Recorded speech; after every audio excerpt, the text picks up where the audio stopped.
போனால் என்னை ராஜா இது வரைக்கும் கூப்பிடல, நான் 30 நாள் ஆச்சு, நான் இப்போ போனால் என்னை கொலை பண்ணுறதுக்கு வாய்ப்பு இருக்குது அப்படின்னு சொல்லி சொல்லி அனுப்பிடுறா. அப்போது மொர்தெகாய்க்கு பயங்கர கோவம் வந்துடுது. அவன் என்ன சொல்றான், இதுக்காகவா உனக்கு இந்த ராஜ மேன்மை கிடைச்சது? எஸ்தர் யாரு?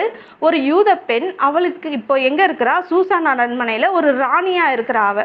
அததான் மொர்தெகாய்க்கு கோவம் வந்து சொல்றான், இதுக்காக தான் உனக்கு வந்து ராஜ மேன்மை கிடைக்கப்பட்டதா? நீ இது பேச வேண்டிய நேரம், இந்த நேரத்துல நீ பேசலனா உன்னோட இது வந்து வேஸ்ட், நீ அங்க இருக்கிறதே வேஸ்ட்.